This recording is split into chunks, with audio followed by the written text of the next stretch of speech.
contract for my previously self-published book, and I'm going to talk about how that has affected my life and my trajectory as an author. So I started out my writing career writing for print magazines, and I wrote about sustainable living, organic farming, food sustainability, things like that, and that was great. I loved that, but then I moved on to writing for online publications. The first one was Elephant Journal, and that's where I really began my being exposed to the world through my writing, and I gained quite an audience through that venue. So I really grew my writing legs through Elephant Journal, and then I wrote for a few other online publications, and I loved that. My dream was really to write a book. And the first book that I wrote and that I self-published was Tessa and the Fairies, which is a children's book, and it's illustrated by my friend Gaia Orion, who is a worldwide renowned artist. So I was really lucky to have met her, I guess earlier on in her career, and she illustrated the cover for this book. And at that time there wasn't any publishing through Kindle, so you just had to print a bunch of books yourself. It was expensive, it was difficult to distribute, and I didn't really have any social media availability. Nobody really knew who I was when I published that little book, so it was really quite difficult to get the word out. But once I started writing for Elephant Journal, I was on my way.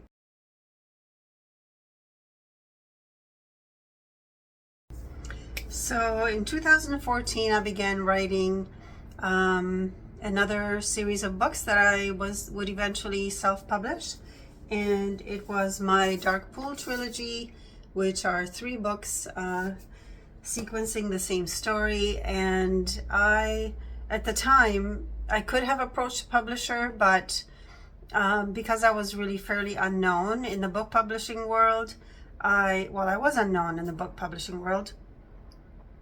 I didn't feel like the timing was good for me. I really wanted to get the book out when I wanted to get it out. I felt that I knew when the timing for the birthing of this book was, and I kind of went with that.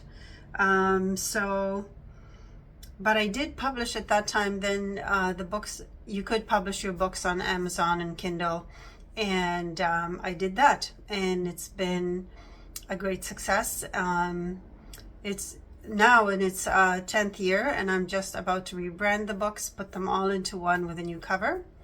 So that's where I was with that.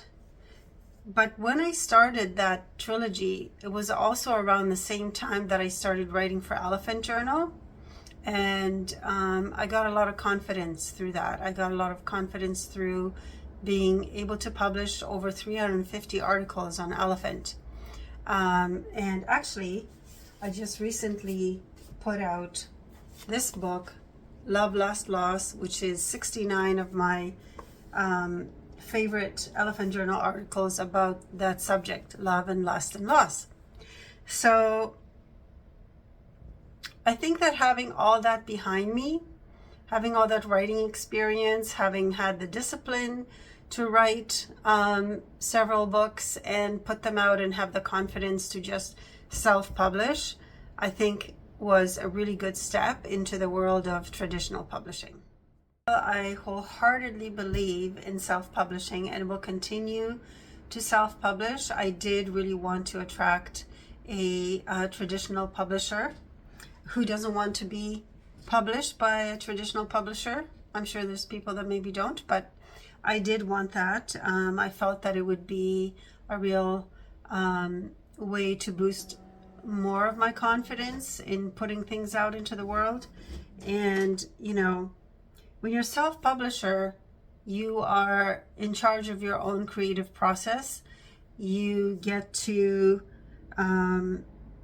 you don't depend on what another person thinks of your work or how much money they can make from your work, but at the same time yeah, you're in control. You're in control of your whole creative process, which is wonderful. So this is my Transforming the Mother Wound book that I self-published and which was later picked up by Hay House, which is an imprint of Penguin Random House. And this is not in any way affiliated with Hay House, this video. It's just me sharing my process. And here is my book, published by Hay House from the original Transforming the Mother Wound book. So these are the two covers. To be honest, I do miss the old cover. I really loved it. A friend of mine painted this incredible artistry for the cover, and she also did the interior cover, which we ended up keeping in the new book. So now let me tell you how I got this publishing contract.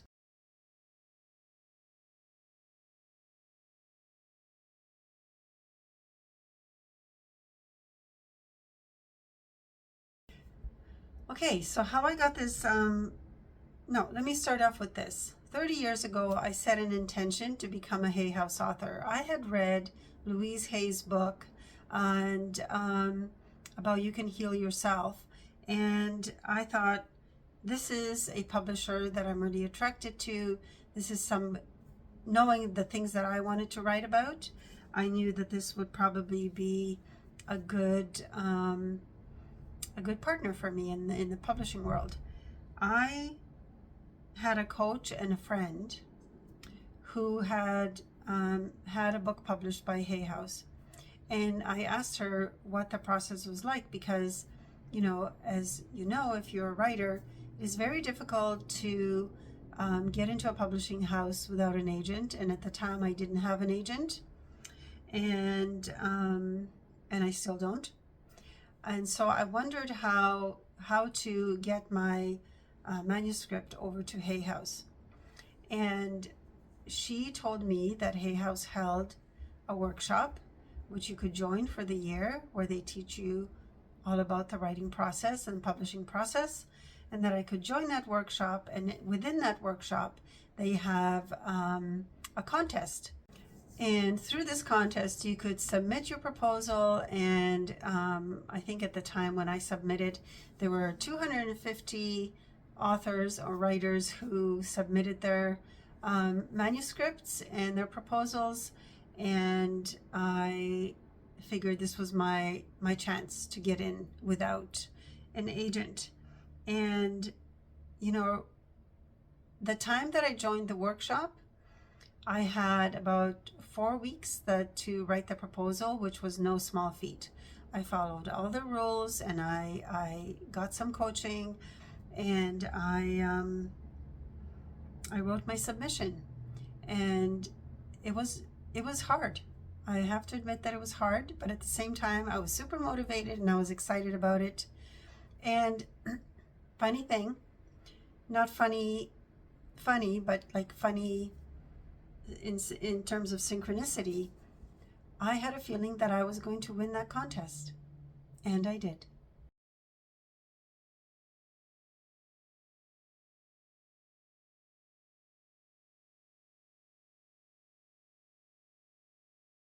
And even though in my bones I really felt that I was going to win that contest, I was still surprised when I got the call from the CEO of Hay House.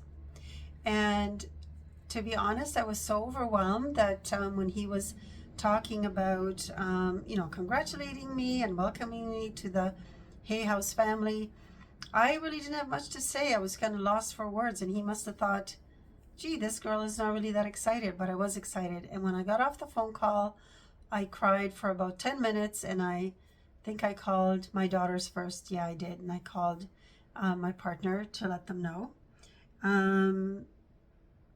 And then it went from there.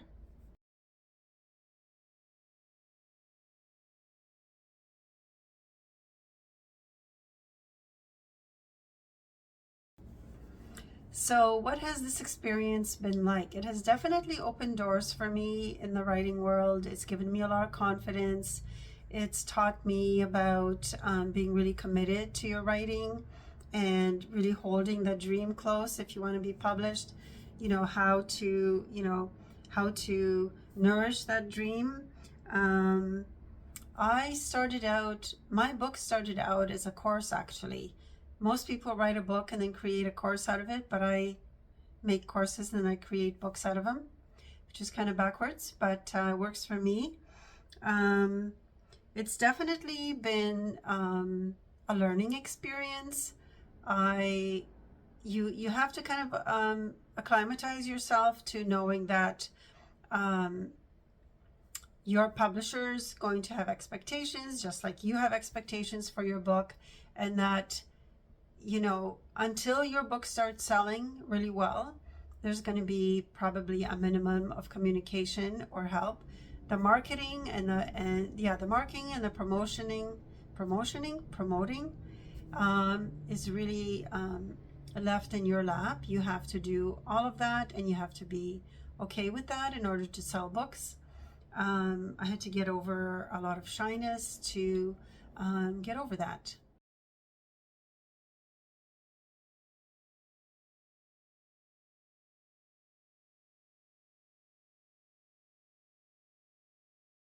So what is the biggest thing that your publisher wants to know before they accept a proposal for your book?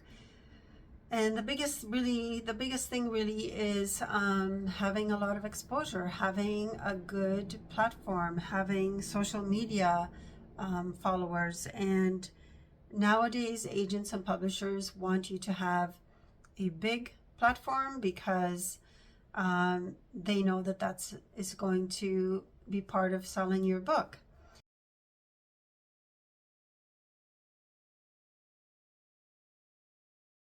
So publishers want to see that you have access to an audience and that you can market to that audience.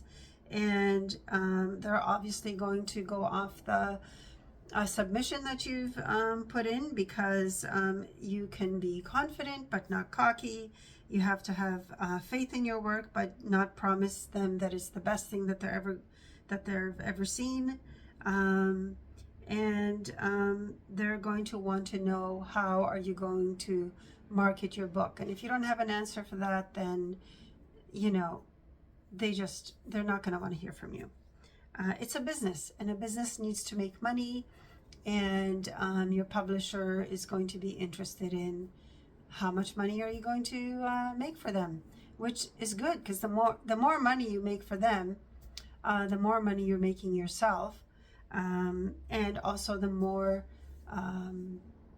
access you have to being of influence for other human beings, which is primarily, I think, what writers want. They want to be able to share their ideas and to be of benefit.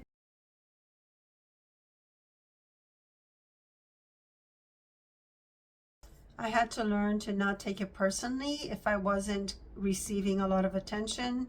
When the book first started out and it hadn't started rolling yet in terms of sales, you have to try not to take it personally, that it is a business, that the publisher is going to be expecting to make money, and to realize that you're a good proposition for them.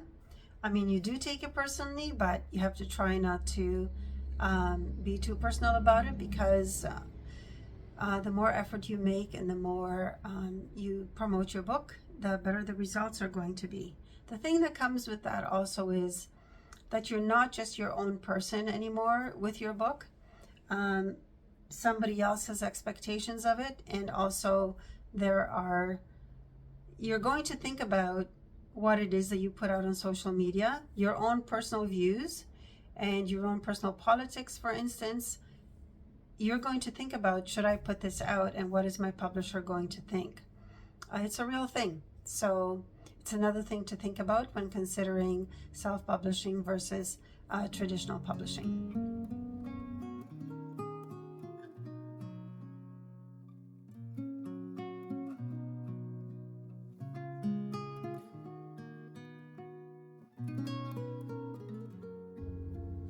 And it's definitely opened doors for me, and I'm super grateful for the opportunity. It's put me in bookstores, it's widened my reach. My book has been translated to Serbian, Spanish, and Hungarian, and hopefully other languages are coming. So that's been amazing, because I feel like there's so many people that can benefit from the words that I've written. And I mean, I'm not trying to be egoic by saying that, but I do believe that I had something good to say. So it's lovely for people to be able to read it in other languages, that you don't have to be an English speaker to be able to read it. And yeah, I've had the privilege to see my books in stores, to do book signings, and make my dream come true, that I started out with 30 years ago. And I have this traditionally published book on my writer's resume, which is going to help me as I try to promote more of my work. I'm working on an oracle deck right now, so anything that can go into your writer's resume that will increase your chances is a benefit. And here's my cat Midnight. I think she wants to add in her 2 cents worth about the whole thing. She is my companion as I write every single day, and tries to get in the way. Now she's going to wiggle the camera. Okay, go. Okay, bye-bye. Okay, I'm back. I'm super grateful for the opportunity to be able to speak to you about this, and hopefully give you some ideas about becoming published. Traditionally, I think that it's really worth the effort of looking for an agent. It's worth the effort of looking to see which publishers will accept non-agented submissions, because there are still a few, a bunch actually, and they may be a little bit more boutique-y, or they may be a smaller publishing house, but I don't think that that's a negative. I think in the end, if we want to get our words out there, any avenue that we take is worthwhile. So thank you for listening, and I appreciate you. And the next talk, I think, will be about self-publishing and the benefits thereof.